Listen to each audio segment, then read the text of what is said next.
Introducing our newest feature, Goals. You already know that Produce8 can help you understand how long and how often you engage with every app you use. But now we've taken it up a notch and can now help you set goals. With Produce8 Goals, you can now set targets for your app usage and personal insights metrics. Whether it's screen time, digital workday length, or more, you're in control of your digital journey. Remember, goals are a personal affair, so nobody else will know about your goals or how you're progressing except you. So if you're hoping to spend more time in your CRM, less time in Slack, or capping those endless workdays, Produce8 Goals can help reinforce the changes you are trying to make.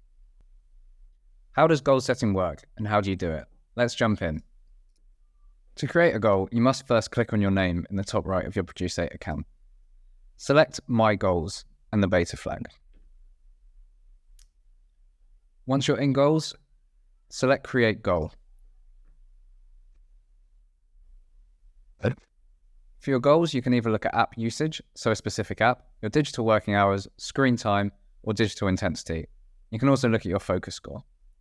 Let's say digital working hours, for example. Once you've clicked digital working hours, it will give you your digital working hours average.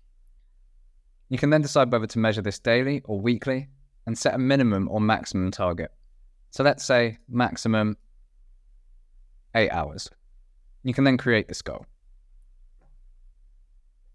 You'll then see it tracking here. To be able to keep track of this goal, if you go back to your Produce8 home screen by clicking Produce8,